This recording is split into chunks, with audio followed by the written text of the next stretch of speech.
d'avoir à nos côtés pour un regard croisé Monsieur Louis Quéré, sociologue et qui va nous parler des émotions, spécialiste des émotions, à qui on a donné un exercice super difficile qui était le thème de l'émotion culinaire, la recette du soft power à la française, et donc de croiser vos deux regards avec l'aide même d'un complice en la personne de Philippe. Est-ce que ça va comme ça? Ça va très bien. Oui, ça va très bien comme ça. Non, c'est très bien comme ça. C'est très bien comme ça. Je ne suis pas la personnalité, je n'ai pas le Award de la personnalité inspirante. Bien, nous y voilà. Donc, c'est le moment attendu de notre Assemblée générale non statutaire. Un regard croisé. Donc, un regard croisé. Et nous avons l'honneur, comme l'a dit la présidente, d'accueillir deux personnalités. Donc, Louis Quéré, sociologue, et Guillaume Gomez, on va dire, ambassadeur de notre gastronomie française. Donc, c'est avec fierté que nous les accueillons sur ce plateau. C'est aussi avec une grande émotion, puisque, au vu du thème, puisque le thème de ce regard croisé, c'est l'émotion culinaire, la recette du soft power à la française. Point d'interrogation. Le point d'interrogation est très, très important. Et c'est aussi une émotion, vu le prestige et la qualité de nos intervenants. Alors, peut-être sans leur faire complètement, je dirais, un déshonneur, de leur demander de se présenter en quelques mots, et surtout peut-être aussi, Louis ou Guillaume, et peut-être aussi de présenter les derniers ouvrages que vous avez écrits, puisque c'est un peu aussi pour ça que vous avez été invité par notre présidente.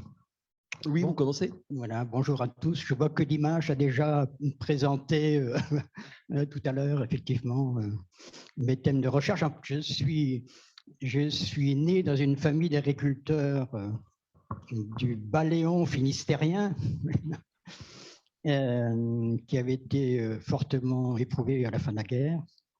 Et donc après, j'ai fait des études de philo, de théologie et de sciences sociales. Ce qui m'a permis de rentrer au CNRS, où j'ai fait toute ma carrière. J'étais affecté au Centre d'études des mouvements sociaux, qui était un centre de recherche qui avait été créé par Alain Touraine, qui est un gros centre de recherche associé du CNRS et de l'École des hautes études. Et donc, étant à l'École des hautes études, j'ai enseigné à l'École des hautes études. J'ai dirigé de nombreuses thèses. Et donc, pendant un certain temps, dans mes travaux de recherche, j'ai œuvré dans le domaine de la communication, la sociologie de la communication d'ailleurs. Et puis après, voilà, donc, comme on le présentait tout à l'heure, je me suis intéressé à deux thèmes classiques de la sociologie, le thème de la confiance, qui est un thème très d'actualité, d'essayer de comprendre notamment comment expliquer la montée de la défiance dont on parle tant aujourd'hui. Et puis, plus tard, un peu le thème des émotions. Donc, si je me suis intéressé au thème des émotions, c'est parce que on s'est rendu compte dans la sociologie des mobilisations sociales et dans les sciences politiques que la dimension affective et émotionnelle avait une place très, très importante dans les mobilisations sociales, dans les mouvements sociaux. Et que, voilà, donc effectivement, ces disciplines ont développé les recherches là-dessus, mais d'une certaine manière, je trouvais qu'elles adoptaient une conception encore un peu rudimentaire de ce qu'étaient les émotions collectives. Et donc, je me suis attaché à essayer d'aller au-delà de ces conceptions habituelles. Et donc, c'est ce qui a abouti au livre que j'ai publié en septembre dernier, qui s'appelle « La fabrique des émotions ».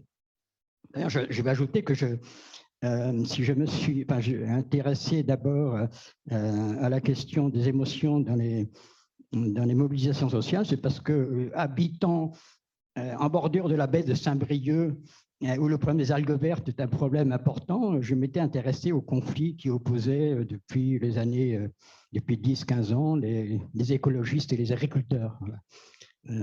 Conflits dans lesquels, effectivement, les émotions jouaient un rôle très, très important. Alors, dans le livre que j'ai publié, juste pour dire en deux mots, donc, en fait, je suis parti de l'idée que notre manière de comprendre nos émotions, de vivre nos expériences émotionnelles, sont en fait le produit de l'histoire et de notre culture. À une époque passée, on n'avait pas du tout cette manière de comprendre nos émotions et de vivre les expériences émotionnelles. Et donc, effectivement, j'ai tenté d'expliquer qu'est-ce qui avait bougé et comment on en est venu, et puis avoir le type d'expérience que nous avons aujourd'hui. Ça, c'est le premier aspect. Le deuxième aspect, c'était de partir du fait désormais incontestable que les émotions sont des phénomènes biologiques. Ce sont des phénomènes biologiques qui néanmoins varient selon les cultures. Et donc, il y a comme une capacité des milieux culturels de modeler et de refaçonner les émotions. Alors, comment expliquer cette capacité de modelage des émotions. Voilà. Donc ça, c'était le deuxième objectif de mon affaire. Et puis donc, j'ai ajouté aussi un développement, c'est la deuxième partie du livre, sur les émotions collectives, qui est un thème classique, je disais, de la sociologie. Durkheim, le fondateur de la sociologie française, disait qu'il était beaucoup intéressé à la question, expliquait qu'il n'arrivait pas à expliquer ce phénomène, qu'à son époque, fin du 19e, début du 20e, on l'expliquait beaucoup en termes de contagion, le modèle épidémiologique était, voilà, et de contagion, d'hystérie, etc. Et du coup, la question que je me suis posée, est-ce qu'actuellement on a d'autres modèles d'explication de ces phénomènes un peu étonnants, hein? Bien sûr qu'il y a des explications qui viennent aussi actuellement des neurosciences, donc des sciences du cerveau, hein, mais en un sens, elles sont un peu courtes à mon avis. Donc voilà, j'ai essayé de proposer dans le livre une autre explication inspirée beaucoup de l'anthropologie notamment de Marcel Mauss, qui était le neveu de Durkheim. Je vais ajouter ici que, à part mes activités intellectuelles, je préside une société d'horticulture dans les Côtes d'Armor. Et donc, où effectivement, nous retrouvons pas mal des préoccupations du milieu agricole. Et donc, on essaie effectivement d'accroître la culture botanique de nos adhérents, de voir avec eux comment maintenir des sols vivants et fertiles, hein, comment préserver la biodiversité, etc. Donc, c'est un peu un lien avec les préoccupations du milieu agricole. Je pense que ça suffit comme présentation. Écoutez, oui, je vois qu'on y voit déjà beaucoup plus clair sur le pourquoi vous êtes là. Donc, Guillaume, à vous l'honneur. Alors, donc, comme vous l'avez vu tout à l'heure, c'était indiqué sur le petit écran pour la présentation. Donc, Guillaume Gomez, j'ai été pendant 25 ans chef au Palais de l'Élysée, enfin au service des présidents. Je suis maintenant aujourd'hui représentant personnel du président pour la gastronomie, l'alimentation et les arts culinaires. Et le dernier livre que j'ai écrit, ce n'est pas celui-ci, mais je pense que vous m'avez fait venir peut-être pour celui-là. Donc, je vais vous raconter ce livre de philosophie. J'ai écrit des livres de cuisine et j'ai fait un pas de côté. J'ai rencontré une philosophe qui s'appelle Gabrielle Alperne et on a écrit ensemble une conversation, ce qui était parti au départ d'un article qu'on avait publié. Il y a eu un intérêt soudain pour cet article et donc la Fondation Jean Jaurès, où nous avions publié l'article, nous a demandé de pousser un peu cette conversation. On en a fait un essai philosophique, ça s'appelle « Le chef et la philosophe » et c'est une conversation où on n'apporte aucune réponse, où on se pose beaucoup de questions, comme tous les traités de philosophie, et où on constate que la société qui fonctionne beaucoup en silo, comment est-ce qu'on peut sortir justement des cases données et aller vers peut-être un modèle de société qui, je pense en tout cas, c'est ma pensée, pourrait faire en sorte que les gens se parlent, s'entendent un petit peu mieux et raisonnent. Alors ça peut paraître un petit peu utopique, mais on a des modèles qui ne fonctionnent plus. En tout cas, la société change, elle évolue, comme vous l'avez dit, et forcément, il y a peut-être aujourd'hui des solutions à trouver. Les solutions, elles ne sont pas magiques, elles viendront du raisonnement et de l'envie de chacune et de chacun. Donc voilà ce qui m'amène aujourd'hui devant vous. Écoutez, merci. Donc on va revenir au vif et au fond de la problématique, puisque nous sommes là pour essayer d'éclairer la salle sur l'émotion culinaire, la recette du soft power à la française, comme je dis, avec un point d'interrogation. Donc il y a donc une interrogation par rapport à cette question. Peut-être une première question, l'émotion culinaire. Moi, je sais ce qu'est l'émotion d'être à côté de vous et je le sens rien qu'à mon cœur, mais l'émotion culinaire, qu'est-ce que c'est pour vous l'émotion culinaire? C'est peut-être Louis, émotion culinaire, c'est vrai. L'émotion culinaire, oui, c'est lorsque vous m'avez proposé le thème, j'ai essayé de retourner les choses dans ma tête.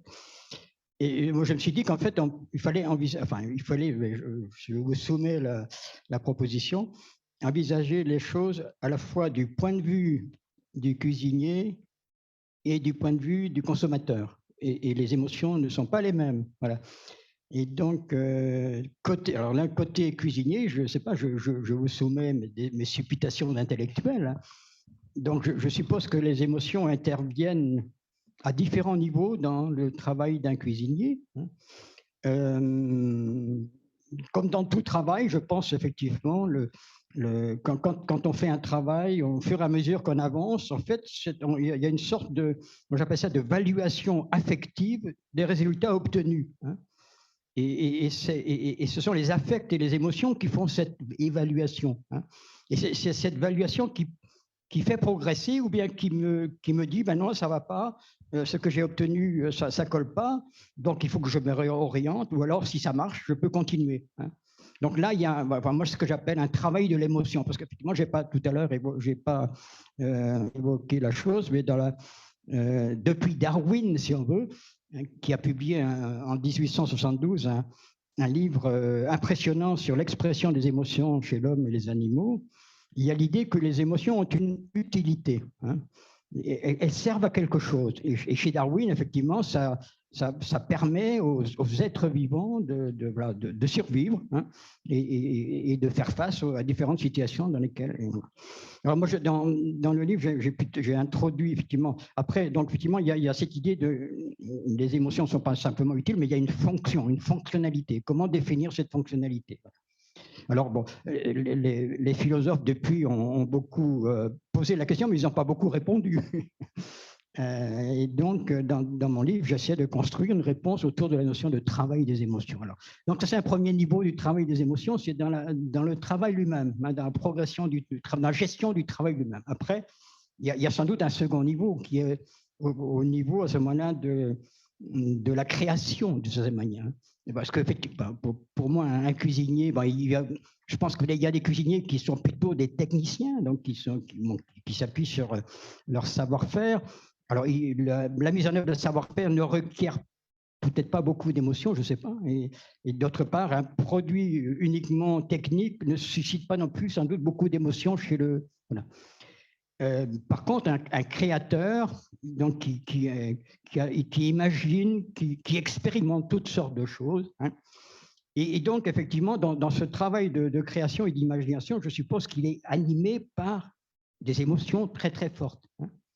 Et donc, la question qui va se poser, c'est est-ce que le produit qui en résulte est l'expression de ces émotions ou est-ce que c'est plus que ça? Voilà.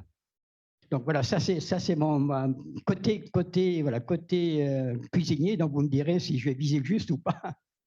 Alors côté consommateur aussi, je serais tenté de distinguer des niveaux différents. Entre les deux extrêmes, ce serait le glouton et le gourmet. Bon, le glouton, je suppose, a un certain plaisir à avaler, ces aliments, mais c'est un plaisir relativement rudimentaire.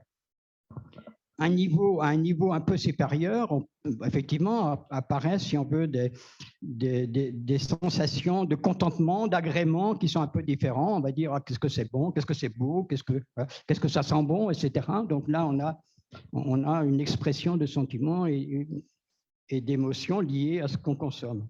Et il y aurait un troisième niveau, pour moi, qui serait plutôt plus proche d'une perception esthétique, un peu similaire ou proche de la perception d'une œuvre d'art. Hein. Et donc, à ce moment-là, effectivement, il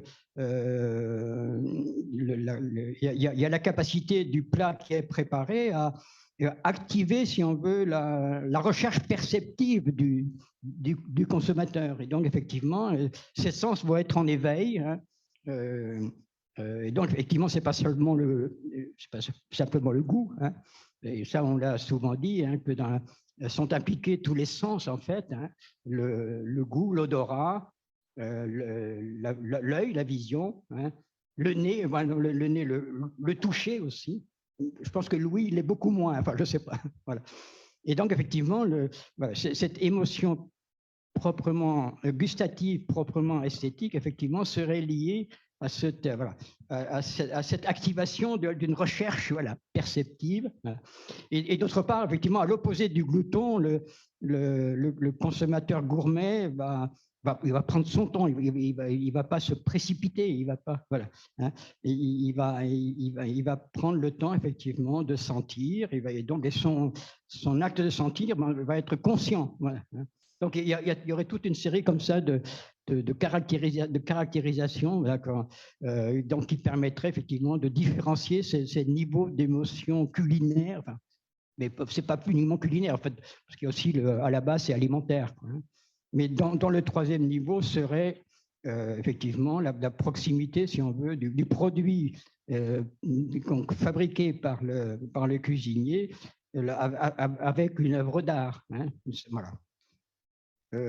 Pour l'instant, je crois que ce serait une manière. Ah oui, l'autre chose que je voulais dire aussi, c'est que effectivement, lorsqu'on m'a proposé de parler des émotions culinaires, évidemment, j'ai cherché est-ce que dans les recherches sur les émotions, il y avait ce genre de choses.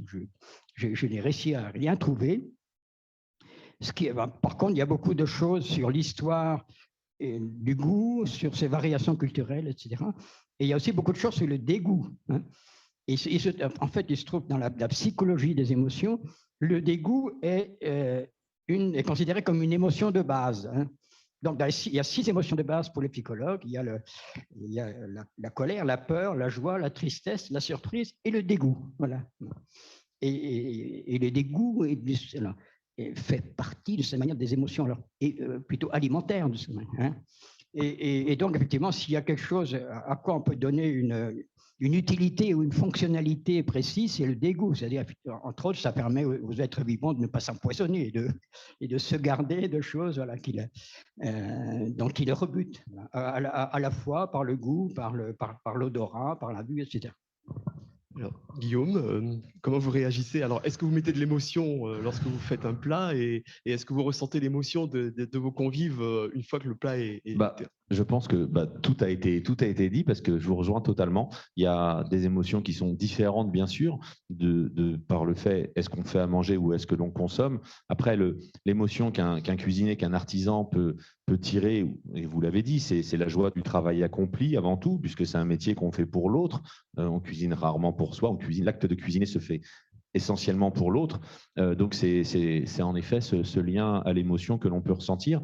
Et au-delà de ça, quand plus l'artisan est, on va dire, est performant dans le sens où il grandit en maturité, il a du métier, il va créer des liens et c'est là où l'émotion peut jouer parce que sur le même principe que lorsque vous allez vous déguster un plat, un petit peu cette Madeleine de Proust, ça va se relier à un souvenir, à quelque chose, le cuisinier, l'artisan, sur le même principe, quand il va travailler un produit, il va le relier à une zone de production, il va le relier à un agriculteur, à un producteur. Donc ça va rappeler des souvenirs, ça va également rappeler tout ce qu'il a pu faire comme recette ou comme technique ou comme travail sur ce produit et c'est comme ça qu'on évolue et c'est comme ça qu'on grandit.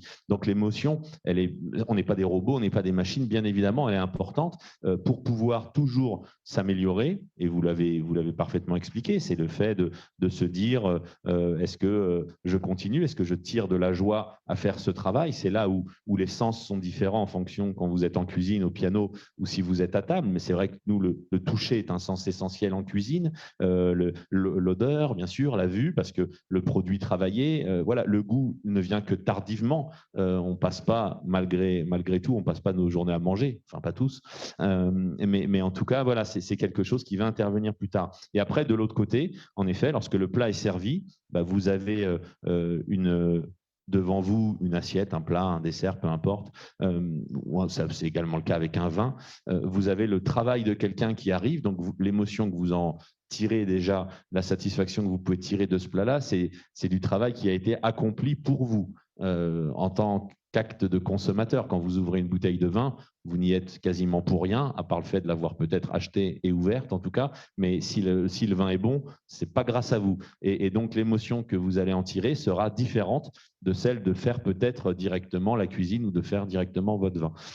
Et c'est là où les sens aussi interviennent. Donc merci d'avoir parlé des sens, parce que je pense que c'est vraiment ce qui relie l'univers de la gastronomie aux émotions. Donc ces émotions, elles ne passent que par les sens, et c'est un petit peu ce qui nous ramène à l'instinct animal. On va prendre du plaisir, que ce soit à voir, que ce soit à toucher, que ce soit à manger, que ce soit à déguster, à entendre, et c'est vraiment, voilà, une fois de plus, peut-être que la partie qui n'est pas donc étayée dans ces livres sur les émotions, c'est ce lien que l'émotion peut être un passeur de temps et nous ramène à quelque chose ou nous projette sur quelque chose. Parce que le créateur, le cuisinier, lorsqu'il va goûter un plat, lorsqu'il va goûter un produit, lorsqu'il va travailler un produit, il doit bien sûr se rappeler d'où il vient, d'où ça vient, comment est-ce que ça a été fait pour pouvoir le travailler, mais il doit également se projeter dans le futur à qu'est-ce que ça va donner? Si je mets tel plat avec tel produit, tel assaisonnement, qu'est-ce que ça va donner? Un petit peu ce que fait le travail, je ramène ça toujours à la vigne, mais ce que va faire le vigneron par son expérience, par le travail accompli, par son ADN et les capacités qu'il a su apprendre. Comment est-ce que le travail dans la vigne, le travail dans le chai fera le vin futur? Donc, je pense que c'est vraiment ce relais des émotions qui sert à ça. Alors, Louis disait que les émotions, c'était essentiellement aussi un phénomène culturel. Donc, ces émotions culinaires, on vient de bien comprendre qu'elles étaient typiquement françaises. Hein. En tous les cas, on en est persuadé qu'en France, on a des émotions culinaires. Donc, on va aller peut-être dans la deuxième phase de notre… Oui, allez-y, oui. Juste deux choses pour compléter. Effectivement, c'est important de lier les sens et les émotions, parce que traditionnellement, on le fait très peu, mais toutes nos perceptions sensorielles sont imprégnées de qualités affectives. Donc, il y a un lien très, très étroit, très intime entre la sensorialité et l'affectivité et l'émotion.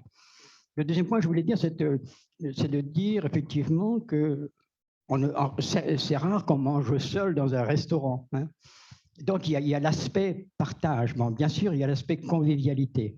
Mais il y a aussi, et ça c'est un aspect que j'essaie de développer dans le livre, quand on partage des émotions, ça produit une émotion particulière qu'on appelle une émotion de partage. C'est-à-dire le fait de découvrir que les autres qui sont avec soi partagent les mêmes goûts, partagent les mêmes valeurs, hein, ça génère une émotion spécifique qu'on appelle l'émotion de partage. Et cette émotion de partage est quelque chose qui joue un rôle très, très important dans les émotions collectives, dans les mouvements, dans les protestations sociales, dans les rituels, dans les rassemblements, etc. Le fait que de découvrir que les autres, parce qu'il y a une incertitude sur ce que l'autre pense, sur ses valeurs, sur ce qui lui importe, sur ce qu'il éprouve. Et le fait de découvrir à travers le partage de l'émotion qu'en fait, on est sur la même longueur d'onde, ça génère une émotion particulière qui est cette émotion de partage. Voilà, donc ce que je voulais vous poser comme question, c'est par rapport donc à cette émotion culinaire purement française, comment cette émotion, on peut en faire un soft power et une façon d'influencer peut-être les habitudes culturelles et culinaires d'autres pays. Et on parle souvent de l'importance, vous Guillaume qui avez cuisiné pour les têtes couronnées du monde entier, l'importance de ces repas et la façon dont ces repas influent sur la politique. Donc comment cet aspect culinaire peut influencer au niveau de l'influence française au plan international? Alors déjà, sans vouloir vous contredire, mais juste pour si vous pouvez. Compléter votre propos sur l'émotion culinaire française, elle ne peut avoir action sur l'étranger, sur les autres gastronomies, seulement si justement elle est partagée, dans le sens que cette émotion culinaire, on la ressent toutes et tous, peu importe que vous soyez français, allemand, norvégien, chinois, chacun a une histoire avec sa gastronomie, chacun a une émotion justement avec ce lien qui le lie à son alimentation, qui est une fois de plus quelque chose de très primaire. Mais il y avait une étude qui a été faite, ça avait été complété par un spot publicitaire qui était très bien fait sur des enfants, une expérience avec des enfants de 4 ans qu'ils avaient pris un petit peu partout dans le monde sur le petit déjeuner. Et vous prenez un petit Norvégien, vous lui donnez le petit déjeuner d'un petit Français, justement, c'est le dégoût. C'est ça, le dégoût, l'émotion, on dit ah, qu'est-ce que c'est que ça? Vous prenez le petit déjeuner du petit Norvégien, vous le donnez à un petit Américain, il dit qu'est-ce que c'est que ça? Et ainsi de suite. Et en fait, on se rend compte que c'est, une fois de plus, vous l'avez dit tout à l'heure, c'est l'éducation qui fait nos goûts, c'est l'éducation qui fait cette envie de découverte et cette acceptation du goût. Parce que croyez-moi que si à 45 ans, vous allez prendre un petit déjeuner en Norvège typique, bah, si vous n'êtes pas ouvert sur tiens, je vais goûter du poisson fumé, du poisson cru, et ainsi de suite, et des œufs de poisson à 6 heures le matin, quand vous êtes habitué à un petit déjeuner français, ça vous change complètement. Et c'est comme ça partout dans le monde. Donc en fait, c'est vraiment dû à l'éducation. Alors après, pour revenir sur cette émotion culinaire et qui fait en bon français ce soft power, on ne l'a pas inventé. Alors on parle souvent dans tous ces débats de Talleyrand qui, lors du congrès de Vienne, avait emmené son chef de cuisine Antonin Carême. Heureusement, il n'avait pas emmené que lui, il avait emmené aussi beaucoup d'autres choses pour plaire et pour séduire ses homologues et pouvoir bien négocier le traité. Mais c'est vrai que cette diplomatie culinaire, cette gastronodiplomatie part de là et on s'est rendu compte à travers les siècles maintenant que si beaucoup de sujets peuvent diviser les hommes, s'il y en a bien un qui réunit, c'est la table. Et c'est vrai que c'est quelque chose de français. L'UNESCO a reconnu au patrimoine immatériel de l'humanité le repas gastronomique des Français. C'est parce que c'est quelque chose qui est vraiment français, de se réunir à table, de préparer son repas, de partager. Vous l'avez dit, c'est quelque chose d'important, cet aspect de la commensalité, de partager ce que j'ai fait pour toi, de prendre soin de toi. Donc c'est vraiment typique français. Mais après, pour que ce soit connu, reconnu à l'international, il faut que les autres aient les mêmes envies au moins et les mêmes attentes. Et là, c'est vrai que s'il y a une hégémonie française qui n'est pas discutée, c'est sa gastronomie. Elle est de temps en temps challengée, de temps en temps attaquée, mais tout le monde reconnaît que la gastronomie française, elle est aujourd'hui la première au monde, grâce une fois de plus à nos producteurs, à nos agriculteurs, parce qu'on a cette gastronomie, parce qu'on a un terroir et un territoire qui est unique au monde. Il n'y a pas un autre pays qui, sur quelques milliers de kilomètres, nous fait des produits totalement différents avec une telle variété. Quand vous regardez la cuisine, il y a des très belles cuisines dans le monde entier, il y a des très bons produits dans le monde entier, mais aucun autre pays peut aligner autant de spécialités culinaires, autant de produits différents, avec des goûts différents. Et la cuisine du nord de la France ne ressemble en rien à celle de l'Est, ni de l'Ouest, ni du Sud, parce que les produits sont différents, parce que les histoires sont différentes. Et le fait que, justement, on ait c'est là où ça nous ramène toujours à la terre et à la production, le fait qu'on ait cette production, justement, ancrée dans l'histoire, ancrée dans le temps, un producteur de fruits et légumes ne travaille pas de la même façon en fonction de son terroir, en fonction de là où il est. Et ça, c'est quelque chose qui est assez unique au monde. Il y a quelques exemples ailleurs, mais c'est quelques exemples. Là où nous, c'est la norme. Et c'est ce qui fait que depuis plusieurs siècles maintenant, la gastronomie française est ce qu'elle est. Et pour avoir servi pendant près de 25 ans au Palais de l'Élysée, avoir organisé bon nombre de réceptions en France et à l'étranger, c'est vrai que la demande de beaucoup de chefs d'État, c'était, lorsqu'ils venaient en France, de partager un repas typiquement français. Et si aujourd'hui nos produits, notamment nos vins, sont aujourd'hui, alors moi je dis numéro 1, ce qui me vaut des fois quelques mots des autres ministres, parce que sur la balance commerciale, on est 2. Bon, l'industrie, elle est quand même largement subventionnée par l'État français. Bon, le vignoble aussi, hein, mais on achète aussi du vin. Mais ce que je veux dire, c'est que c'est quand même une grande fierté pour nous que nos vins et nos spiritueux soient reconnus comme ça. Dans certains pays, plus de la moitié de leur consommation. Donc, c'est quelque chose qui est important. C'est vraiment une vraie fierté et c'est là où voilà, ça peut adoucir, ça peut amener des discussions différentes et le but de ce soft power, beaucoup de pays aimeraient mettre en place, hein, puisque beaucoup de pays aujourd'hui ont une vraie identité culinaire et la revendiquent, ce qui n'était pas le cas il y a quelques années. C'est parce que c'est quelque chose qui, autour d'une table, on va parler autre chose que sujets qui fâchent, et il y en a beaucoup. La politique en fait partie, bien sûr, mais d'autres sujets peuvent bien sûr fâcher. Sur le même principe qu'à l'intérieur d'une famille, c'est à table qu'on va pouvoir ouvrir des discussions et des conversations. Et cette identité culinaire française, elle est aujourd'hui, je pense, très importante. Et pour donner un petit exemple du fait que ce soft power, il est aujourd'hui reconnu par tous, c'est qu'il y a 40 ans en arrière, la plupart des chefs d'État ou des têtes couronnées, comme vous l'avez dit, leurs chefs étaient français. Voilà, quand vous organisiez votre maison, il fallait que le chef soit français, que le maître d'hôtel soit anglais, et ainsi de suite. Mais aujourd'hui, c'est plus le cas. Le chef de la Maison Blanche était français, le chef de Buckingham Palace était français. Aujourd'hui, à la Maison Blanche, c'est une américaine. Aujourd'hui, à Buckingham, c'est un anglais. Et ils sont très fiers de leur gastronomie. Alors, on peut en discuter, mais en tout cas, ils sont fiers de leur gastronomie. Non, c'est un copain. Alors, vous voulez peut-être réagir à ce que vient de dire Guillaume? Oui, moi je prends le micro. Non, parce que moi j'avais une autre question, Guillaume. Donc, oui, non, mais après on passera peut-être la parole aussi à la salle. Mais simplement, si je poursuis dans ce que vous étiez en train de dire, donc si la gastronomie peut être un lieu d'échange beaucoup plus convivial, et notamment dans des négociations internationales. Donc, ça veut dire aussi peut-être que c'est un moyen de défendre les produits français, et notamment dans les négociations et dans les traités internationaux. On pourrait aller jusque-là. Ça, c'est un sujet. C'est un vrai sujet. C'est-à-dire que aujourd'hui, bien évidemment, quand vous devez négocier avec un interlocuteur, quel qu'il soit, à l'échelle d'un pays, c'est exactement la même chose. Comme quand vous devez négocier soit en famille, soit avec votre patron, soit avec votre voisin, vous avez des atouts et il y a des inconvénients. Et donc, voilà, on essaye toujours de faire peser ça. Ma position, en tout cas, et je l'ai exprimé à de nombreuses reprises, c'est qu'on ne puisse pas faire jouer dans la balance nos sous-marins contre de la viande qui ne serait pas en accord avec nos valeurs. C'est-à-dire qu'au-delà du sujet économique, bien évidemment que notre alimentation et que notre gastronomie, c'est un pan important de notre culture, de notre économie, mais c'est aussi un pan important de nos valeurs. Et à partir du moment où on veut tenir une ligne de conduite sur nos valeurs, où on impose des choses à nos producteurs, il faut qu'il y ait l'équivalent. Donc c'est pour ça qu'on travaille, et on l'a fait. On a retiré l'alimentation des grands traités internationaux.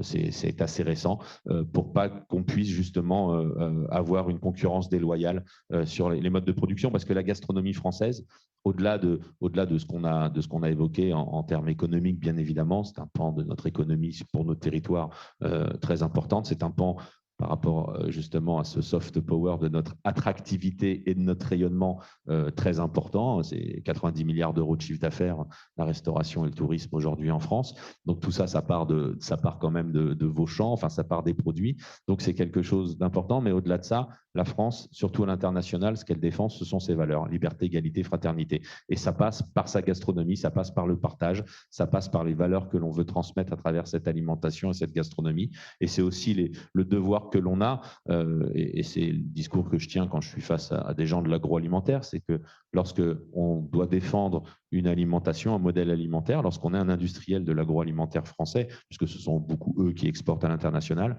on doit défendre également des valeurs et pas juste le bilan en bas de comptabilité. Et donc, à travers ça, on n'est pas un agro-industriel chinois, américain ou israélien, parce que ce sont les gros concurrents, ou brésiliens. Mais voilà, un industriel agroalimentaire doit aussi transmettre ses valeurs, respecter le prix de production de chaque produit. Donc, bien évidemment, cette gastronomie française, elle défend tout ça. Merci bien. Louis, allez-y, rebondissez, allez-y.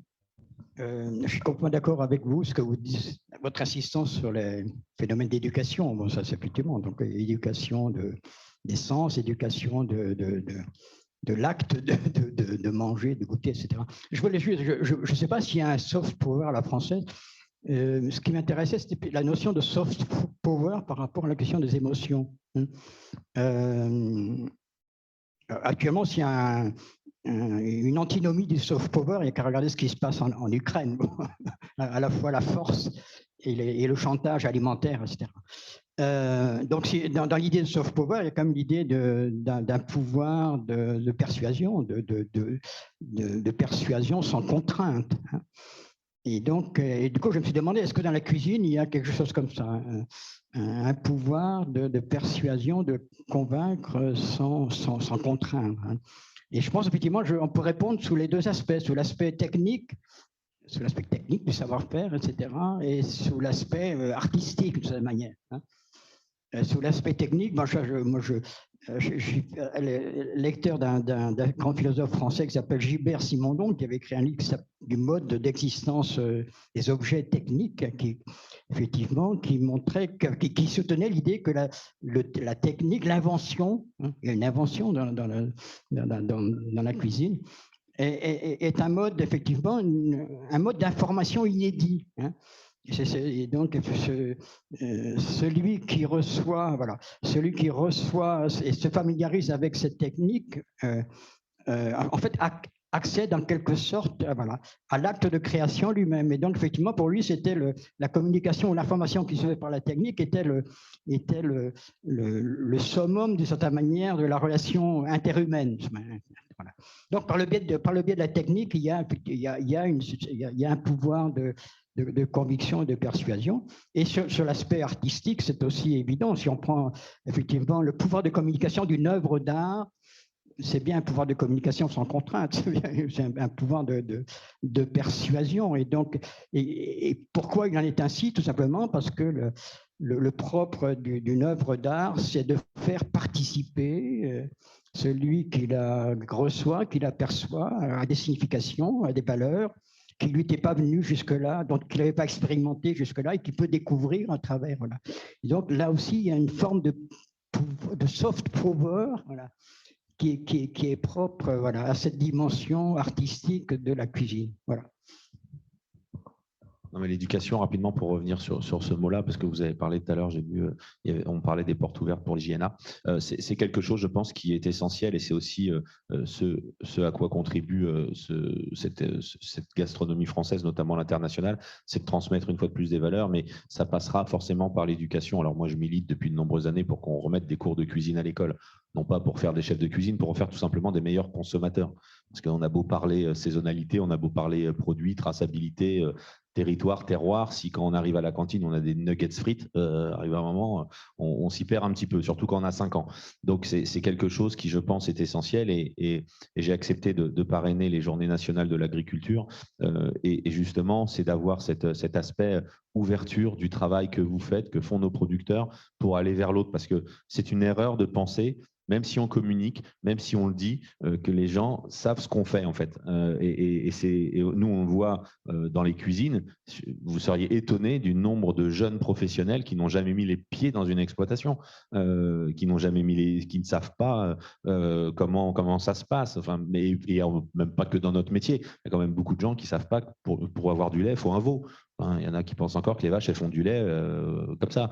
Donc, c'est étonnant de voir ça. Donc, c'est vrai que ces journées nationales de l'agriculture, elles sont là pour montrer, le travail que vous faites, bien évidemment, mais en plus, elles ont ce rôle d'éducation pour que les gens acceptent une fois de plus de comprendre, de payer au juste prix un travail, un produit. Et ça fait partie aussi de ce soft power, d'éduquer, de faire comprendre et de montrer ce que font nos producteurs, ce que font nos éleveurs, ce que font nos artisans. Parce que si on veut le vendre à l'international, il faut l'expliquer. Donc, voilà, c'était juste le petit mot en plus sur l'éducation. Très bien. Peut-être on va passer quelques questions de la salle par rapport à ce sujet. Oui, Gilles. Je vais passer le micro. Voilà. Pas sûr.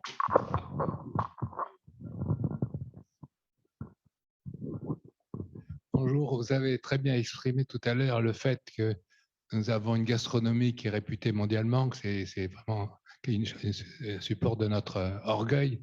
Et c'est quand même étonnant quand on valorise autant la gastronomie française et qu'on soit un des pays où aussi on le critique le plus en parlant de malbouffe à tous les coins de rue. Donc j'aimerais savoir si on est maso ou si vous avez une autre explication de sociologue pour expliquer cette contradiction. Écoutez, oui. Enfin, on pourrait se dire qu'il y aurait peut-être un problème si ce n'était que sur la cuisine, mais en fait, on critique tout le temps sur beaucoup de sujets. Donc, bon, c'est peut-être la façon aussi d'être français, d'exprimer nos émotions et de faire évoluer les choses. Après, vous savez, c'est vrai qu'on essaye de valoriser la gastronomie française, en tout cas dans les paroles et dans les mots. Après, dans les actes, est-ce qu'on le fait vraiment? On travaille depuis de nombreuses années justement pour qu'il y ait cette éducation à l'alimentation, pour que les choses changent, les choses évoluent, les choses sont en train de changer. J'en suis la preuve. Le président a souhaité avoir un représentant personnel pour la gastronomie et l'alimentation pour faire changer les choses. Aujourd'hui, les moyens qui sont mis en face pour l'instant ne sont pas encore là, vu qu'on travaille, vous le savez, avec notamment, on en parlait de Christiane Lambert tout à l'heure avec la FNSEA, avec les différentes interprofessions, organismes et syndicats pour faire évoluer les choses. Mais c'est vrai qu'on pourrait se poser la question de cette gastronomie française qui aujourd'hui n'est pas peut-être aussi vécue par tout le monde de la même façon, parce qu'il y a une inégalité totale d'accessibilité au bien manger, alors que ça devrait être en effet juste la base. Parce que la gastronomie, ce n'est pas gastronomique, ce n'est pas manger des produits d'exception ou aller au restaurant tous les jours, c'est le fait de s'alimenter avec du bon pain fait correctement, avec des bons blés, et ainsi de suite au quotidien. Bien évidemment, c'est une alimentation qui se veut normalement, en tout cas l'alimentation française, très engagée sur le plan social, sociétal, environnemental, de la santé. Aujourd'hui, quand vous vous alimentez, vous devez normalement prendre soin de vous, prendre soin de votre environnement et vous régaler. Ça doit être bon. C'est ça la définition de la nourriture et de la gastronomie française. Mais aujourd'hui, le constat, il faut reconnaître que ce n'est pas ça. On a les chiffres de l'Open Agri-Food, 18% des jeunes filles sont obèses, 17% des jeunes garçons. Ça nous coûte aujourd'hui 40 milliards d'euros par an, la mauvaise alimentation, 100 milliards en 2030 si on ne change rien. Donc la vraie question, elle est là. À quel moment est-ce que tout un chacun, nous sommes responsables de ça dans l'acte de notre consommation au quotidien. Quand vous faites le choix d'acheter un pain de mie au supermarché, vous faites le choix de fermer peut-être une boulangerie. En tout cas, voilà, tout le monde sait ce qu'il y a comme additif dans toute cette alimentation. Donc, en effet, c'est le paradoxe français de prôner cette gastronomie française et en même temps d'être l'un des pays qui pour l'instant, ne réagit pas assez vite, en tout cas en termes de santé publique pour son alimentation.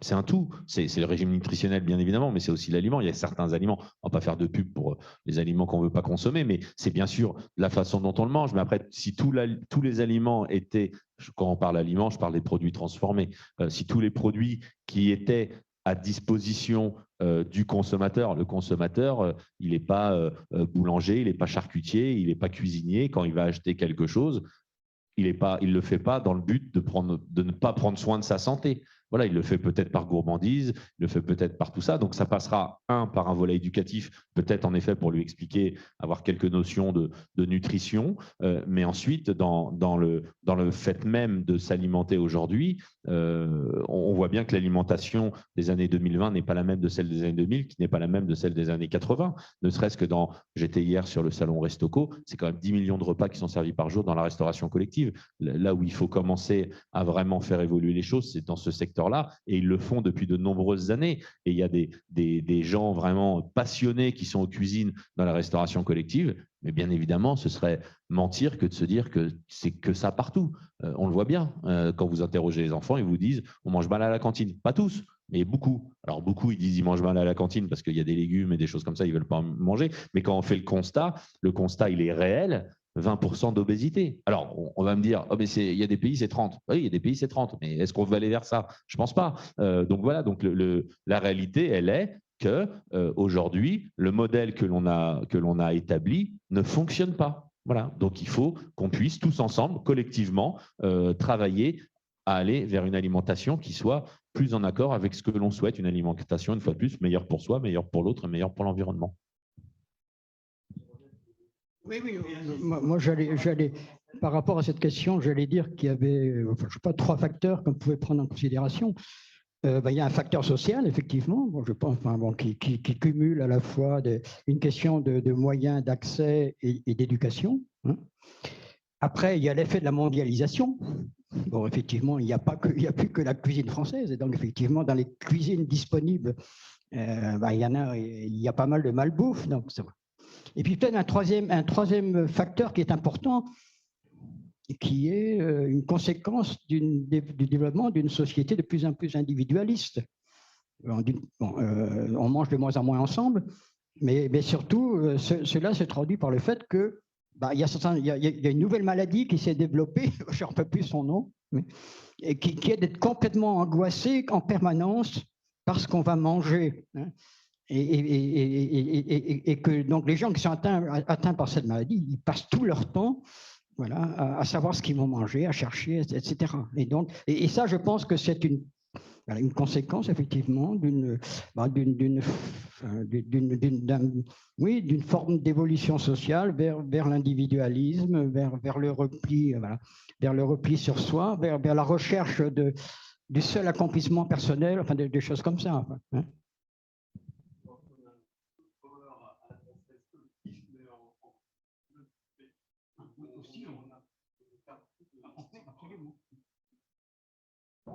Oui.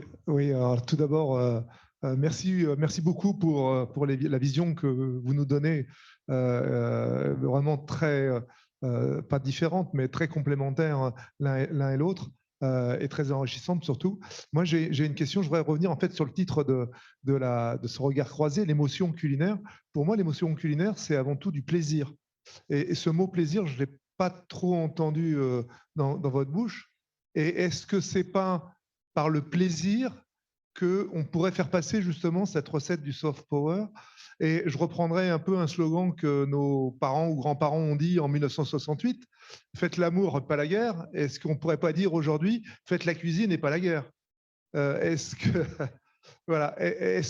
que ce n'est pas un sujet sur lequel, en fait, grâce au talent des cuisiniers, grâce à nos producteurs qui font d'excellents produits, que les cuisiniers arrivent à transcender dans de très bonnes recettes, justement se donner ce plaisir et le porter en fait, mais porter au sens de la communication.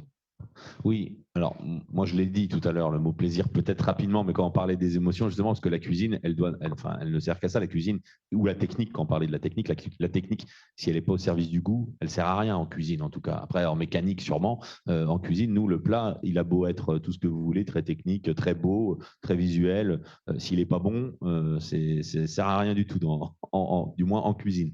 Donc c'est quelque chose bien sûr d'important. Et ce soft power, il est là, c'est de se dire que justement, quand on accepte de se mettre à table avec quelqu'un, c'est parce qu'on va bien sûr passer un bon moment lorsqu'on va partager un verre, lorsqu'on va partager un plat, lorsqu'on va partager ces émotions dont on parlait, qu'elles soient multiples. Il faut que ce soit du positif. Il y a quand même assez peu de gens qui sont contents de passer un mauvais moment, de manger très mal et de boire un vin très aigre. Donc, il faut bien sûr que le plaisir soit la souche de toutes ces émotions. Et ça fonctionne plus ou moins bien, mais on le voit qu'il y a aujourd'hui des services qui sont proposés même à des entreprises où il y a qui font des réunions avec les cadres et ils vont cuisiner ensemble parce qu'à partir du moment où on accepte de cuisiner, de partager un moment avec l'autre, on adoucit un petit peu les mœurs, on accepte de rencontrer l'autre, on accepte d'écouter l'autre. Donc, c'est quelque chose en effet qui fonctionne. On n'en a pas le monopole, puisque les autres cuisines à travers le monde le font aussi, et ça peut également passer par le sport, ça peut également passer par d'autres activités, mais le fait de se rassembler et d'accepter, c'est, je pense, en tout cas, quand on parlait de soft power, vous l'avez dit tout à l'heure, ça passe également par la culture, ça passe par beaucoup de choses. C'est cette action douce de convaincre que c'est bon pour toi, c'est bon pour l'autre de partager ce moment, et c'est là où la cuisine peut en tout cas amener quelque chose. Oui, vous avez raison de souligner ce rôle du plaisir, parce que ça fait partie de notre polarité affective de base, plaisir des plaisirs. Mais peut-être quand même que ce n'est pas non plus suffisant simplement d'invoquer le plaisir, parce que le glouton, il prend plaisir à manger. Le gourmet a un plaisir d'une autre sorte. Et donc, il y a effectivement, il y a quand même, il faut parler, vous avez raison, des plaisirs au pluriel, et que précisément, quelqu'un qui accède à une perception quasi esthétique de ce qui est, ça va au-delà du simple du plaisir, il perçoit une valeur qui est incorporée dans le plat. Donc, mais parler de plaisir au pluriel, ça me convient tout à fait. Bonjour, moi je suis Karine Meyer, je suis directrice de la communication de la Confédération des betteraviers français, donc les agriculteurs qui cultivent de la betterave à sucre. Donc je vais un petit peu poser des questions pour ma filière, mais votre regard m'intéresse. On ne va pas parler ici tout l'après-midi des produits décriés, parce que sinon on pourrait y passer toute l'après-midi. Mais le sucre est un produit de plus en plus critiqué et décrié. Et vous, en tant que grand chef, qu'est-ce que vous pensez de ce produit, de son utilisation dans la cuisine et de sa consommation, bien sûr, raisonnable et raisonnée des consommateurs? Vous avez tout dit. Non, mais on ne peut pas parler de sucre sans parler de plaisir. Enfin, alors, il y a une tendance, en effet, qui va vers... on a même inventé des mots. Des sucres, enfin la sucrosité, c'est des mots qui n'existent pas, mais enfin un gâteau, un dessert, puisque le sucre est souvent associé à ça, ça reste des moments de plaisir. Enfin, vous prenez pas de plaisir à manger des desserts sans sucre. Certains, ils prennent du plaisir, c'est une autre émotion, c'est autre chose. Bon, il y en a de moins en moins, mais quand même un peu de douceur, puisque le sucre, c'est de la douceur. Voilà, alors après, il y a plusieurs sucres. Il y a le sucre de betterave, il y a les sucres dits naturels avec le miel, des choses comme ça. Il y a des choses qui nous amènent en tout cas cet aspect sucré, qui est quelque chose d'important. Vous l'avez dit, on a un enjeu de santé publique aujourd'hui qui est devant nous. On ne peut pas fermer les yeux en disant c'est normal. Donc, on sait qu'on doit manger moins sucré, qu'on doit manger moins gras. J'en suis pas forcément le bon exemple. Donc, je ne peux pas prendre parti pour ça. Maintenant, on doit en effet réfléchir à notre consommation. On doit réfléchir à notre consommation sur le sucre. Donc, peut-être la limiter justement à cette notion de plaisir. Et le vrai problème sont tous les sucres cachés, tout ce qu'il y a dans les produits ultra transformés. Si on commençait déjà par enlever tout ça de notre consommation, on pourrait se garder cette portion de sucre dans notre vie qui donne un peu de plaisir. Voilà. Et je pense, moi je ne suis pas du tout betteravier, donc je peux me permettre de le dire, je pense que le sucre est un des éléments du soft power, parce que s'il y a bien des choses qui adoucissent les mœurs, c'est bien les sucreries. Donc, mais, voilà. D'autres questions? Là, il va falloir s'approcher. Ouais. C'est pas très pratique, hein, c'est vrai.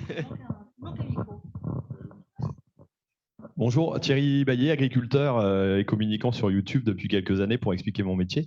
Vous qui êtes un représentant, j'allais dire, de la gastronomie française, quels conseils vous donneriez aux agriculteurs pour essayer de communiquer, de faire rappeler, alors vous arrivez à mettre en avant que les produits agricoles font votre cuisine, ou vous faites votre cuisine avec les produits agricoles, ce qui n'est pas forcément la tête de tout le monde, mais comment nous, on peut arriver, j'allais dire, à améliorer aussi notre communication pour, j'allais dire, faire progresser la reconnaissance ou tout au moins la compréhension de notre métier. Bravo, déjà quitter YouTube, non je rigole. Non, mais après ça dépend vers qui vous voulez vous adresser, mais il y a plusieurs aujourd'hui réseaux pour communiquer. Les réseaux sociaux sont quand même gratuits, donc ce serait dommage de se priver d'un facteur de communication qui est encore gratuit. Et après, en fonction du public vers lequel vous voulez aller, moi je suis sur plusieurs réseaux sociaux, pas sur tous parce que ça prend énormément de temps, mais après en fonction de là où vous voulez, à qui vous voulez vous adresser, les facteurs sont différents, vous devez communiquer différemment, vous ne communiquez pas de la même façon sur Instagram ou sur Twitter ou sur Facebook, vous adressez pas au même public, ou LinkedIn, on a parlé de LinkedIn tout à l'heure. Voilà, donc moi le conseil que j'ai à vous donner surtout c'est d'être naturel. La communication elle ne fonctionne seulement si elle est incarnée.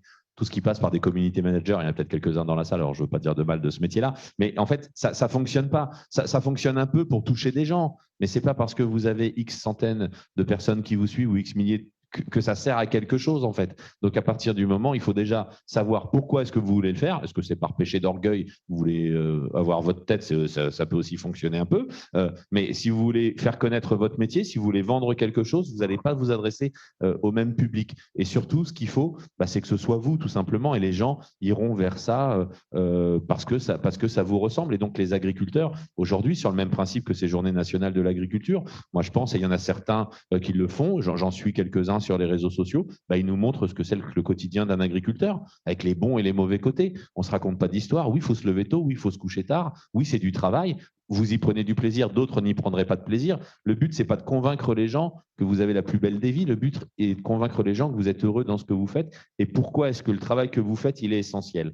Donc voilà, moi, les gens qui veulent se lancer un petit peu dans la communication, notamment sur les réseaux sociaux, le conseil, c'est de dire, voilà, soyez vous-même, faut que ce soit quand même quelque chose d'assez récurrent, d'assez fréquent, parce que ça prend pas beaucoup de temps de poster un truc par jour. Ça va vous prendre 3-4 minutes. Après, ce qui prend du temps, c'est si vous commencez à regarder la vie de tous les copains. Là, ça vous prend beaucoup de temps. Mais vous, en tout cas, entretenir votre communication, ça prend très peu de temps. Et surtout, ce qui fonctionne, c'est d'être vraiment sur plusieurs réseaux. Le modèle de YouTube, je vous ai un petit peu charrié là-dessus, mais c'est un modèle qui est très chronophage, en fait, parce que vous mettez des vidéos, vous mettez des choses comme ça vous prend à vous du temps, mais les gens qui vous suivent, ça prend également du temps. Et on n'a pas toujours ce temps dédié. De temps en temps, on va pouvoir y aller, mais au quotidien, ce qui fonctionne bien, c'est de quand même partager sur plusieurs réseaux, comme beaucoup le font.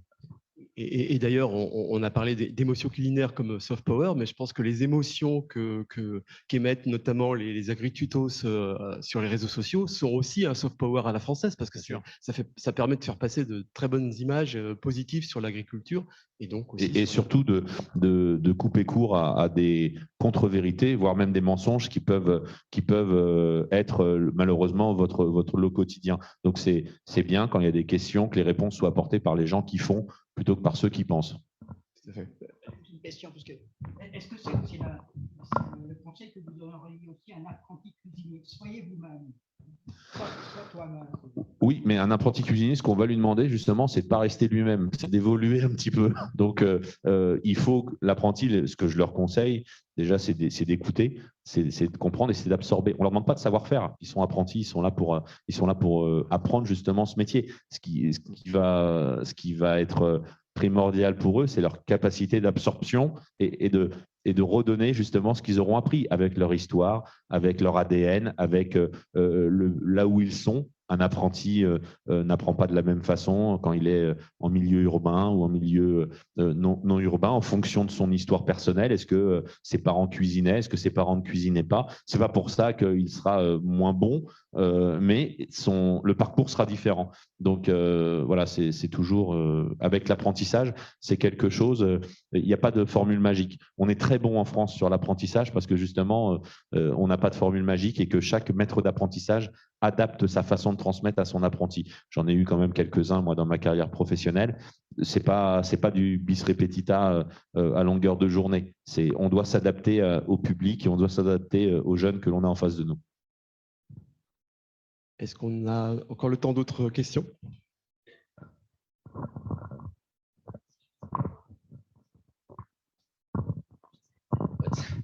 Bonjour, merci pour cette intervention très, très enrichissante.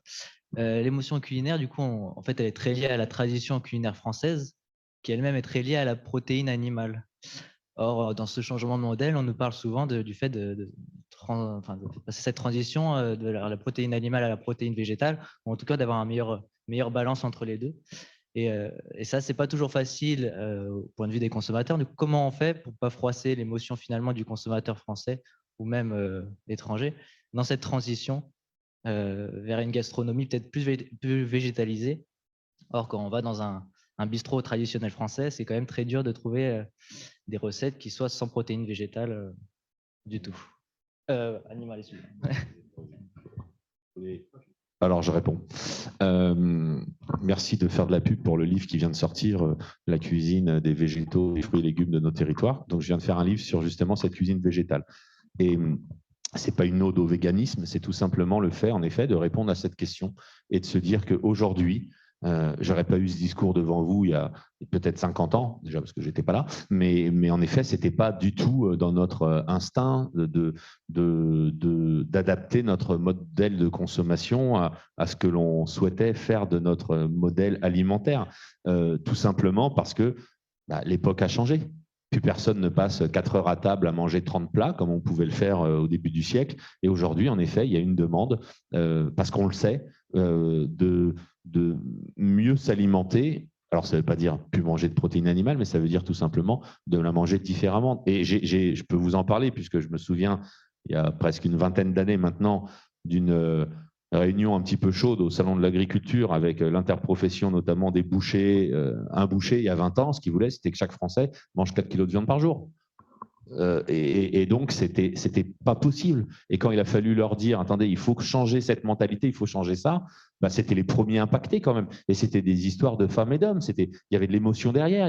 C'était pas pour mal faire. C'était simplement parce qu'ils se disaient, mais comment est-ce que je vais m'en sortir? Quand on parlait aux éleveurs qu'il fallait consommer moins de viande et tout ça, c'était très compliqué. Et pourtant, c'est eux qui se sont mis. J'en parle souvent parce qu'ils ont fait un travail. Le travail, il a été fait d'abord avec les filières et sur eux-mêmes. C'est eux qui ont inventé le terme de flexitarisme. C'est eux qui ont inventé tout ça pour dire mangez-en moins, mais de meilleure qualité. Et aujourd'hui, ce qui a quand même sauvé une grande partie de notre élevage et des filières bouchères, c'est parce que de manger et de consommer de meilleure qualité, c'est le savoir-faire de nos éleveurs français. Parce qu'à manger plus de viande, on allait se mettre en concurrence avec des viandes qui nous arrivaient de l'étranger, puisque c'était ça, à consommer toujours plus et toujours moins cher. En fait, on se dévalorise et on rentre en concurrence avec des professionnels et sur un marché qui n'est pas le nôtre. Donc, il faut aujourd'hui, et c'est pour ça que ça passera par l'éducation, en effet, aller vers une alimentation qui soit plus sur le végétal. Ça ne veut pas dire supprimer la viande, ça ne veut pas dire supprimer le poisson, ça veut dire en manger moins, de meilleure qualité, de proximité, de nos éleveurs de France, bien évidemment. Et c'est quelque chose où il faut tout simplement redonner la place que le végétal doit prendre sur plusieurs sujets. Déjà parce que on a des producteurs et des agriculteurs qui font de produits de qualité et il n'y avait pas de raison. Un agriculteur qui fait des produits végétaux, il ne travaille pas moins bien qu'un agriculteur qui nous fait de la protéine animale. Donc, il n'y avait pas de raison qu'il y ait déjà une différence là-dessus. Et techniquement, en termes de cuisine, vous pouvez vraiment vous amuser sur le plan végétal et sur le terrain du végétal, toujours par rapport au sens, en termes de texture, en termes de goût, en termes de saisonnalité, beaucoup plus dans le monde végétal que dans le monde animal, où vous êtes quand même très restreint. Donc, c'était quelque chose qu'il fallait en effet mettre en avant. Alors après, parce que j'en suis aussi un fervent défenseur, quand on parle de protéines animales, quand on parle de protéines végétales, on parle de viande. On ne parle pas de, je ne sais pas comment ils appellent ça, ce qu'ils font dans les laboratoires. Parce que là, j'ai lancé la pétition au niveau européen pour interdire tout ça, parce que là-dessus, pour le coup, il y a vraiment des mensonges plus que des contre-vérités, des mensonges qui sont faits sur le plan de consommation d'eau, de consommation d'énergie, même éthique, vu tout ça. Et ce qu'il faut, c'est préserver notre modèle de production, celui qui est vertueux, bien évidemment. Il y a des choses à changer sûrement dans l'élevage, oui. On ne peut pas dire qu'il n'y a rien à changer, bien évidemment. On y travaille au quotidien, au premier plan avec les éleveurs, avec les organisations. Il y a des choses à faire, à évoluer pour aller vers tout ça. Mais la solution, ce n'est pas de nous faire du poulet dans des éprouvettes, ni du bœuf dans du plastique. C'est pas ça la solution. La solution, c'est d'aller vers, en effet, une alimentation qui soit plus en accord avec ce que les gens veulent. Et aujourd'hui, dans les bistrots français, il y a énormément de propositions, pas partout peut-être, mais en tout cas ça commence à venir où vous avez des plats végétariens ou des entrées à base de légumes, ce qui était inconcevable dans la cuisine française il y a 30 ans. Vous ne pouviez pas avoir un grand chef qui vous mettait en avant un légume, ça n'existait pas. Aujourd'hui vous avez des très grands chefs, même des 3 étoiles Michelin, qui vous font une entrée à base de tomates, un plat à base de tel ou tel légume, et donc c'est bien que les choses sont en train de changer. Tout à fait. Alors, moi, je suis tout à fait d'accord. La végétalisation de la ration alimentaire, c'est un soft power vers la meilleure nutrition, mais il faut faire aussi attention à ce que le véganisme ne soit pas un soft power sociétal ou hard power sociétal. Et ça, c'est quelque chose auquel il faut quand même qu'on fasse très attention à l'heure actuelle. Je ne sais pas comment vous réagissez à mon Pas de propos. réaction. Pas de réaction.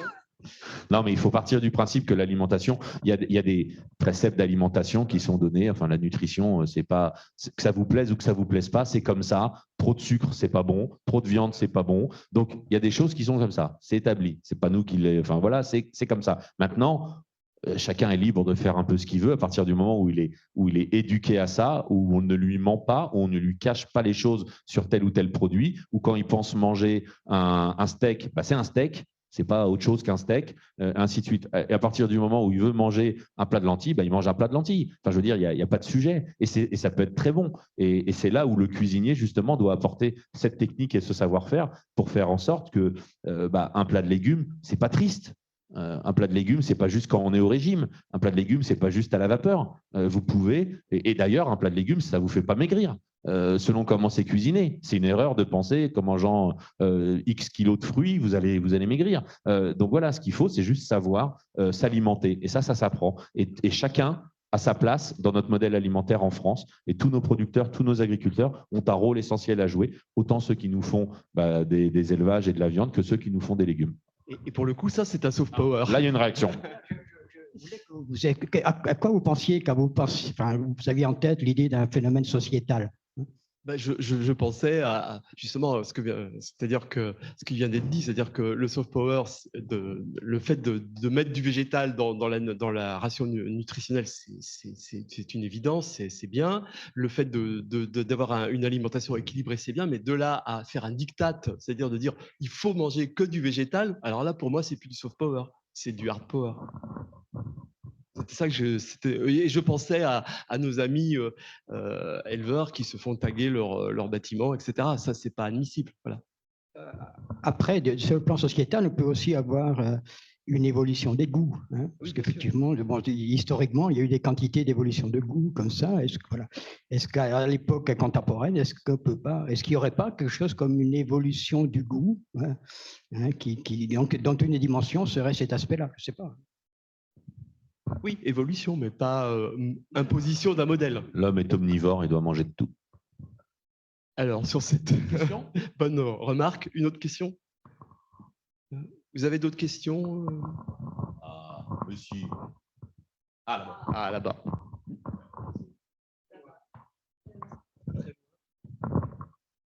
Ah, je pense qu'il va falloir vous lever, cher monsieur. Ouais. Bonsoir. Moi, je voulais vous poser une question, vous challenger un petit peu sur un côté un peu plus ludique. C'est-à-dire que quand je vais visiter, par exemple, un viticulteur, que je teste ses vins, il y a toujours une question que j'aime bien poser, c'est quelle émotion, sa plus belle émotion en goûtant un vin, c'était quoi, quel moment, etc. Donc moi, j'aimerais bien vous poser cette question avec votre vécu, savoir quelle est votre plus belle émotion, s'il y a une émotion particulière qui ressort, laquelle serait-ce, et à contrario, quelle serait la pire. Voilà. Juste pour... écoutez, c'est très bonne question, merci de l'avoir posée. Non, c'est toujours par rapport à ce qu'on s'est dit tout à l'heure, mais c'est ce lien, en fait, l'émotion, elle est reliée à un moment, peut-être à un moment passé, peut-être à un moment souhaité. Donc, c'est en fonction du moment partagé. Et vous savez, ces émotions, pour le coup, quand on demande aux gens quel est votre plat préféré, par exemple, je demande quel est votre plat préféré, je ne sais pas, vous allez me dire la blanquette de veau. La blanquette de veau, quand je vais vous demander pourquoi, mais 8 fois sur 10, c'est parce que ma mère elle faisait une blanquette de veau, parce que ma grand-mère elle faisait une blanquette de veau. Donc c'est bien relié à l'émotion. Et quand je vous demande quand est-ce la dernière fois que vous avez mangé votre plat préféré, en fait, vous vous rendez compte que les gens, des fois, ça fait plusieurs mois, voire des années qu'ils n'ont pas mangé leur plat préféré. Donc c'est bien que ce n'est pas le lien par rapport au plat. Et donc, c'est pas le mot important, c'est pas culinaire là-dedans, c'est le mot émotion. Et c'est ce lien qui va vous faire. Et vous pouvez passer un moment qui vous remettra toujours au même endroit en partageant un baba au rhum ou en partageant un plat de pâtes ou en partageant un grand repas gastronomique. Donc, c'est vraiment ce lien lié au moment passé. Est-ce que c'était avec des copains? Est-ce que c'était avec votre fiancé? Est-ce que c'était avec vos parents? Est-ce que ça vous ramène à une certaine nostalgie de l'enfance lorsqu'on a un certain âge? Voilà, donc c'est toujours, à mon avis, ce côté-là. Et alors moi, si je dois répondre, j'ai cette chance de vivre souvent de belles émotions autour des plats. Et en fait, j'ai envie de vous dire que ma plus belle émotion, ce sera peut-être celle de plus tard qui va venir. Et je la cherche encore parce que voilà, je pense qu'il faut toujours découvrir et qu'il faut toujours vivre des bons moments, et que cette gastronomie, et c'est là où je rejoins un monsieur au premier rang, ça doit rester avant tout du plaisir. Et on doit être dans cette recherche de plaisir à chaque fois que l'on passe à table, à chaque fois que l'on mange. Et c'est en ayant cette recherche de plaisir, en s'alimentant correctement, que l'on va aller vers une meilleure alimentation, quoi qu'il arrive. Parce que mal manger, ça fait plaisir à personne. Donc voilà, on s'en contente souvent en se disant j'ai pas le temps, ça ira, ça passera. Mais les gens, souvent, vous savez, quand on parle de vin, les gens vous disent « mais moi, je ne m'y connais pas ». Mais tu n'as pas besoin de t'y connaître. On ne demande pas de nous faire une dissertation sur le vin. C'est bon ou c'est pas bon. Et tout le monde apprécie ça en fonction de ses goûts, bien évidemment, parce qu'il n'y a pas aussi tel grand château, c'est le meilleur vin du monde, c'est très subjectif. Mais en tout cas, des bons produits, les gens, ils aiment ça. Enfin, si je vous mets une tomate pas mûre, pas bonne, à côté d'une tomate qui a du goût, si vous goûtez les deux, vous n'avez pas besoin d'être agronome pour savoir que celle-ci, elle est meilleure que l'autre.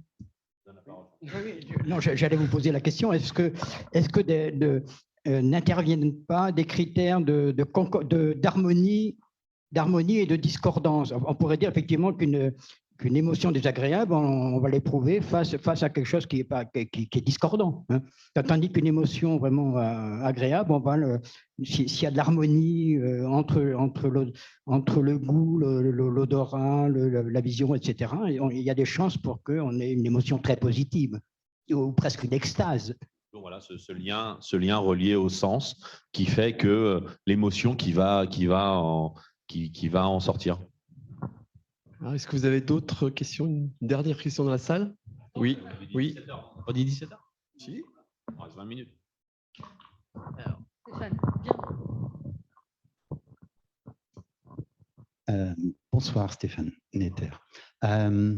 Si je prends la phrase et je vous dis j'ai pas de talent et j'ai pas de temps. En l'occurrence, il y a deux de mes fistons qui sont dans la partie culinaire, mais j'ai pas le temps et je suis pas doué. Et je dis Thermomix, qu'est-ce que devient la phrase? L'émotion culinaire, qu'est-ce qu'elle devient? Est-ce que c'est des recettes? C'est pas des recettes. Est-ce qu'il y a encore du soft power? Et on peut dire, vu que c'est allemand, est-ce que c'est encore à la française? Voilà. Déjà, si vous êtes à Thermomix, c'est que vous avez quand même répondu à beaucoup de questions, parce que tout le monde n'a pas de Thermomix, et que si vous avez ça, c'est un outil, le Thermomix. Enfin, c'est pas pour ça que ce sera bon, hein, en fonction de ce que vous mettrez dedans. Mais vous savez, souvent, c'est le discours que beaucoup de jeunes nous tiennent. J'ai eu l'expérience de faire une conférence à Sciences Po où beaucoup me disaient nous, on n'a pas le temps, on travaille beaucoup, on vit dans des petits studios, où on est en coloc, on n'a pas la place. Tout ça, oui. Vous savez, quand on veut, on peut, c'est un peu facile. Mais après, quand on commençait à discuter un petit peu, puis surtout, j'étais arrivé en avance. Et c'était il y a quelques années, je détonnais un petit peu moins que maintenant. J'avais 38 ans, donc je pouvais passer au milieu des jeunes et écouter un peu les conversations.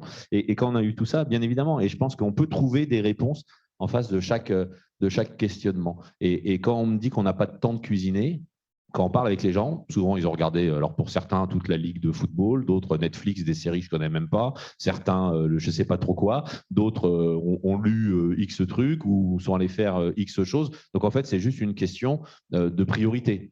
Est-ce que pour votre santé, pour votre alimentation, trouver 4 heures dans la semaine, peut-être 3, est-ce que c'est impossible sur 7 journées de 24 heures, de trouver 3 heures pour cuisiner? C'est le discours que j'ai tenu à des un peu plus jeunes que vous à Sciences Po, voilà, où je leur disais, mais attendez, cuisiner, c'est peut-être pas forcément en effet tous les jours, c'est pas 3 heures par jour, bien s'alimenter, il faut juste s'organiser, c'est comme tout, il faut faire les courses, il faut prévoir ses menus, il faut comprendre la saison, il faut savoir. Donc ça, il faut un vrai savoir-faire.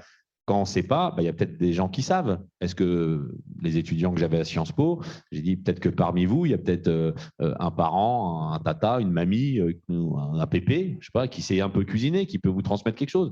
Aujourd'hui, avec toute la digitalisation de la gastronomie, avec tout ça, ils regardent tous des émissions de télé, Top Chef, Master Chef, Oui Chef, Non Chef. Enfin, il y a peut-être des choses qui peuvent ressortir de ça. Donc, est-ce que vous ne pouvez pas… Après, il y a le problème de place. On vit dans des studios. Je dis, il y en a bien un parmi vous qui a peut-être une cuisine un peu plus grande, voire une maison, voire même ses parents qui peuvent l'accueillir. Est-ce que vous ne pouvez pas vous rassembler à 5-6, un week-end par mois pour cuisiner des blanquettes, pour faire plaisir à monsieur, des pot-au-feu, des choses comme ça, même des pizzas, des croque-monsieur, peu importe ce que vous allez manger. Parce qu'à partir du moment où vous le faites, déjà, il y aura cette émotion du travail accompli. Croyez-moi, le croque-monsieur, quand vous le faites, il n'a pas le même goût, même quand il est raté, même quand vous faites dans votre Thermomix. Le fait que ce soit vous qui l'avez fait, ce n'est pas pareil. C'est le principe de l'éducation à l'alimentation avec les enfants. Essayez de faire manger quelque chose aux enfants. Par contre, faites-les participer, faites-les travailler, faites-les faire. Ils vont dire c'est moi qui l'ai fait. Déjà, ils vont le goûter et ils trouveront la plupart du temps ça bon. Donc voilà, c'est vraiment exactement le même travail. C'est-à-dire que vous n'avez pas le temps, vous n'avez pas forcément le talent pour ça. Enfin, cuisiner, c'est pas non plus, c'est pas chercheur en neurosciences. Hein. Tout le monde l'apprend. Moi, quand je suis né, je ne savais pas cuisiner. Donc, je l'ai appris. Donc, ça s'apprend. Voilà. Donc, c'est comme tout. Arrivé à un moment, vous ne savez pas faire ça. Il faut vous poser les questions. À quel moment j'ai lâché? À quel moment j'ai préféré regarder toute la ligue de football plutôt que de me faire à manger? Et je pense que c'est quelque chose aujourd'hui qu'il faut peut-être réinstaurer. En effet, je parlais d'éducation à l'alimentation. Oui, ce n'est pas normal d'arriver à 20 ans aujourd'hui et de ne pas savoir se faire cuire un œuf et cuire un paquet de pâtes. Non, mais ce n'est pas normal. Je veux dire, c'est juste pas normal, tout simplement. Donc, il faut, en effet, repasser par là. Et le Thermomix est un très bon outil. Je ne l'utilise pas, mais c'est sûrement très bien. Il y a plein de gens qui l'utilisent et c'est un succès à travers le monde. Donc, bravo de leur faire de la pub. Et dans votre public, Sciences Po, il y avait des garçons. Il y avait tout, des garçons, des filles. Parce que la cuisine, c'est l'attribut féminin. Ah, peut-être avant, je ne sais pas, oui, merci. Non, c'était peut-être des idées reçues à une certaine époque, mais aujourd'hui, ça a été pendant longtemps, c'est vrai, ça a été pendant longtemps. Aujourd'hui, on a un sujet sur où sont les femmes chefs. Aujourd'hui, il y a eu un très beau reportage qui a été fait par une journaliste et une chef, Ferran, je cherche son nom, je ne l'ai plus, qui a été fait là-dessus. Et c'est vrai qu'avant, c'était les mères lyonnaises, c'était les femmes chefs, et les hommes se sont emparés de ça et ont, comme d'habitude, effacé le rôle que les femmes pouvaient tenir là-dessus. Mais aujourd'hui, je pense qu'il n'y a pas de sujet. C'est vrai que dans certaines idées reçues, c'est la maman qui cuisine. Mais là, dans le public que j'avais à Sciences Po d'une vingtaine d'années, il n'y avait pas du tout de sujet, en tout cas de la féminisation ou pas de la gastronomie.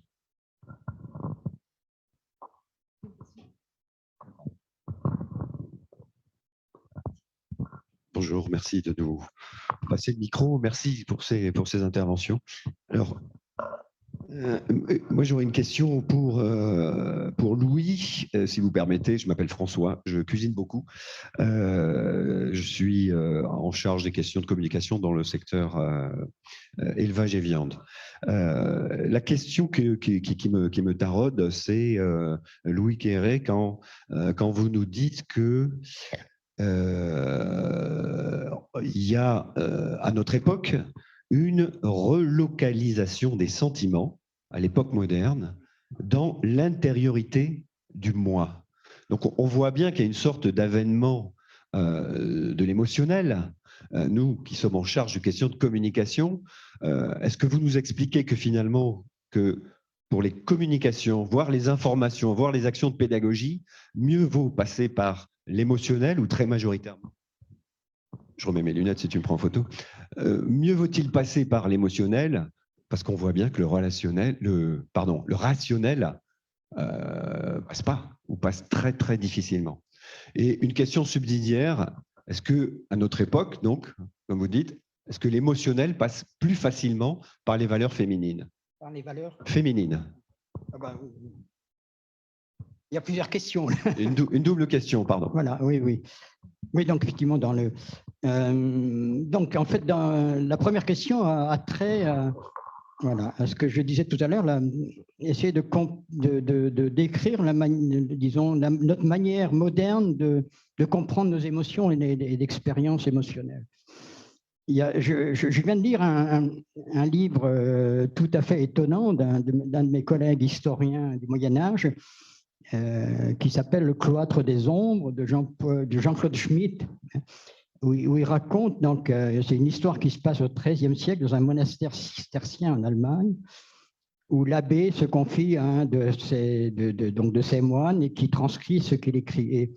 Et donc cet abbé, en fait, voyait des démons et des esprits bénéfiques partout, hein. Et donc, effectivement, lorsqu'il toussait, c'était un démon qui le faisait tousser, hein. Lorsqu'il célébrait la messe, il faisait un faux geste, c'était un démon qui le faisait faire. Lorsqu'il avait des bonnes pensées, c'était d'un bon esprit. Et donc, effectivement, on a là un type, si on veut, d'individu que moi j'appelle poreux, hein. C'est-à-dire, effectivement, pour eux, c'est au sens où vous pouvez être pénétré par des esprits, par des démons, des esprits malins ou par des bons esprits, hein. Et donc, il n'y avait pas cette clôture de l'individu. Voilà, hein. Et précisément, cette clôture et cette étanchéité qui se crée par rapport à l'action des esprits, des forces cosmiques, etc. Et donc, c'est ça que j'appelle intériorisation du moi, du self, c'est-à-dire que désormais, notre manière de comprendre nos sentiments, nos expériences émotionnelles, c'est par rapport à des choses qui se passent en nous, hein. Évidemment, on ne va pas les attribuer à des démons, on ne va pas les attribuer à des esprits, hein. Et donc, ce qu'on va chercher, c'est plutôt une explication causale, hein, de la genèse de ces sentiments et des émotions à l'intérieur de nous, hein. Et actuellement, les neurosciences, si on veut, donc, qui étudient entre le cerveau des émotions, on fait un pas de plus, effectivement, en expliquant comment les émotions sont produites par des processus dans le cerveau. Hein. Donc là, il y a effectivement une évolution historique et culturelle, voilà, qui est liée à cette intériorisation et cette clôture. Voilà, c'est ça que j'entendais, et je pense que c'est important pour comprendre la spécificité de notre expérience des émotions. Hein. La deuxième, alors dans la deuxième question, c'était effectivement la question émotion, rationalité, émotion, raison. Et vous avez terminé en disant que les émotions avaient plutôt une connotation féminine. Hein. Ça, c'était effectivement lorsqu'on regarde, dans l'explication sociologique des émotions collectives, il y a ce qu'on appelle la psychologie des foules qui s'est développée à la fin du 19e siècle. Et donc qui essayait de rendre compte des phénomènes quasiment hystériques qui se produisaient dans les rassemblements. Hein. Et donc, c'est des auteurs comme Gustave Le Bon, Tarde, etc. Et donc, une de leurs explications, effectivement, c'était de dire que c'était des comportements typiquement féminins dans ce genre, voilà, dans ce genre de manifestation qui disait hystérique. Hein. Je crois qu'on n'en est plus là. Et que, alors, ce qui est important, c'est quand même le lien, si on veut, au corps, le lien à l'organicité, hein, au caractère. Donc, il est possible que les femmes soient plus sensibles à cet aspect-là. Alors, pour ce qui est de émotion et raison, effectivement, là aussi, c'est un vieux dualisme que nous avons hérité à la fois de la philosophie grecque, ça a été accentué par la chrétienté latine, par la philosophie des Lumières, et donc on va opposer intelligibilité, sensibilité, toutes sortes d'émotions, raison. Hein. Et donc, il y a plusieurs manières d'aborder cette question. Il y a effectivement les émotions sont comme c'est des choses organiques, il y a beaucoup d'impulsions et donc effectivement c'est des choses qui demandent à être canalisées, qui demandent à organiser, qui demandent à être orientées. Voilà, hein. Mais la question c'est est-ce que la raison peut le faire? Et donc il y a toute une tradition philosophique qui remonte à Spinoza et qui va dire en fait la raison n'a pas par elle-même de force propulsive, elle ne peut pas pousser à l'action. Hein. Et donc, pour pousser à l'action, il faut quelque chose qui est de l'ordre des émotions. Hein. Et donc, il ne s'agit pas de supprimer la raison ou de diminuer son contrôle, il s'agit plutôt de réussir à contrebalancer des émotions négatives par des émotions positives. Hein. Donc, on dirait effectivement, il ne faut pas avoir moins d'émotions, il faut avoir plus d'émotions, mais des émotions différentes qui soient capables, voilà, de domestiquer et de canaliser les émotions négatives, voilà, qu'on peut avoir. Hein. Donc, ça, c'est une réponse, effectivement, pour laquelle j'ai assez de sympathie, parce qu'effectivement, lorsqu'on parle de raison, il faut bien constater que la raison n'a pas de force, voilà, n'a pas de force propulsive, et que quel que soit le comportement et l'activité, il faut un minimum d'émotion, d'impulsion pour la mettre en route. Voilà. Et merci. Dernière question. Tu voulais encore réagir peut-être? Voilà. Ah oui. Je me doutais bien que c'est difficile. Tant qu'il ne fait pas nuit, qu'on peut poser des questions. Une question à Guillaume Gomez. Donc, on nous a appris il y a assez longtemps qu'il y avait 4 saveurs. Donc, le salé, le sucré, l'amer, l'astringent, l'acide. Donc, il paraît qu'il y en a une 5e. Voilà. Et vous pourriez nous en parler un petit peu et nous dire si vous voyez en émerger d'autres, peut-être? Oui.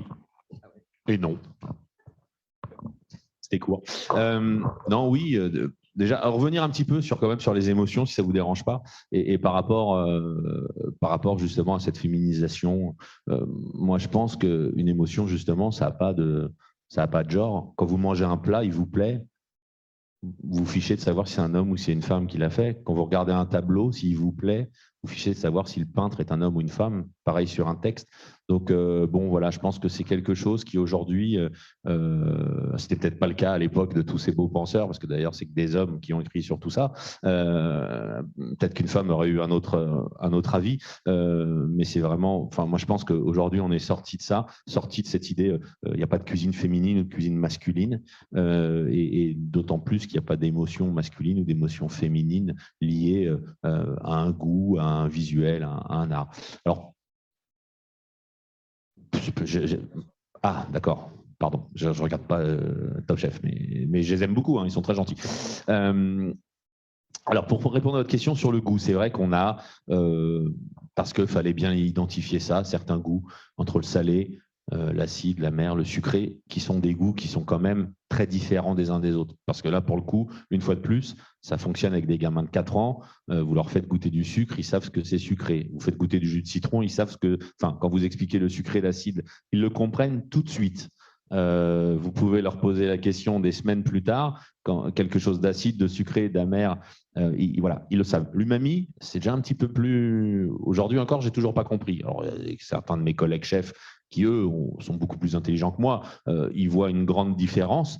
Moi, aujourd'hui, quand on m'explique l'umami, bah, c'est une belle histoire, on me l'explique. Maintenant, alors il paraît que ça se ressent beaucoup dans la cuisine japonaise, notamment dans la cuisine asiatique. Ce serait entre l'amer, une certaine amertume et la douceur. Ça ferait voyager, ça rappellerait, ça amènerait une autre émotion, justement. Moi, je pense que déjà, définir 4 goûts qui sont des goûts francs, des goûts définis, c'est déjà beaucoup. Après, savoir si c'est nord-est, sud-est, sud-ouest, en fonction, on peut en rajouter. C'est comme tout, hein, voilà, il y a 4 grands goûts. Entre-temps, on va pouvoir en rajouter. Ce qui est sûr, c'est que ce qui paraît, comme les goûts évoluent, ça c'est certain, notre alimentation évolue. Ce qui pouvait être très amer pour certains il y a 10 ans ou il y a 20 ans ne l'est plus aujourd'hui. Si on vous fait manger la cuisine qu'on mangeait il y a une centaine d'années, mais plus personne ne peut la manger en termes d'amertume, en termes d'acidité, en termes d'assaisonnement. Donc, bien évidemment, tout ça a évolué. Et on le sait grâce aux traités, notamment de cuisine, que l'on peut retrouver avec des quantités de sucre, de gras dans des recettes qui aujourd'hui, on ne pourrait plus les manger. Non pas que la cuisine d'avant n'était pas bonne, elle était tout simplement adaptée aux contemporains de ceux qui la dégustaient. Beaucoup d'épices quand on a découvert les épices, voilà, beaucoup de sucre parce que c'était aussi un synonyme de richesse. Quand vous receviez, vous aviez les moyens d'acheter du sucre. Donc, là, aujourd'hui, on en met 50 grammes. À l'époque, on en mettait 2 kilos. C'était pour montrer quelque chose. Ça n'a aucun sens. Ça n'a aucun sens. Donc, les goûts évoluent. Donc, est-ce qu'il y en aura des nouveaux? Peut-être, mais en tout cas, ils sont déjà là. C'est-à-dire qu'on ne les a peut-être pas identifiés comme l'umami. L'umami, on ne l'a pas découvert là, on l'a juste identifié. Bien, merci. Je crois que...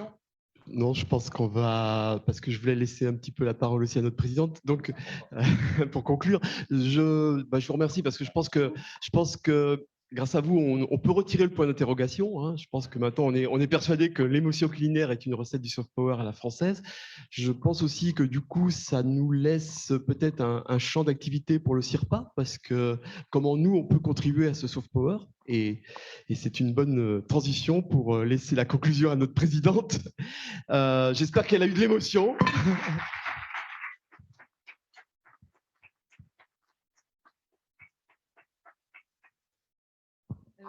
Merci beaucoup, Philippe. C'est un peu le piège parce que je m'étais promis, j'ai acheté vos 2 livres, celui avec Gabriel Alperne, celui de La fabrique des émotions.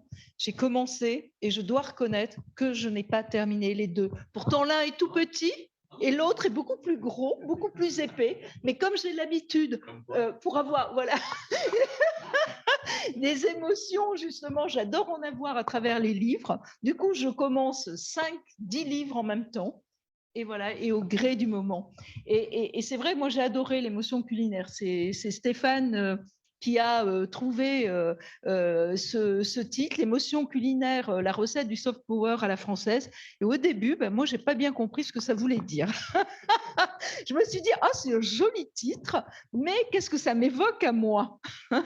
Et effectivement, je crois que vous avez justement répondu à cette question. à la fois cette capacité qu'on a en France, mais pas qu'en France, vous l'avez très bien dit, le goût, il est universel, mais c'est surtout l'émotion, c'est-à-dire créer quelque chose. On est en vie et c'est tellement important, ces émotions. Donc, je trouve que c'est formidable aussi, et c'est un lien avec la communication. Vous êtes des communicants d'une manière ou d'une autre, plus à l'écrit peut-être, et plus à l'oral et dans la cuisine. Et quand on communique, si on communique sans émotion, on ne passe rien.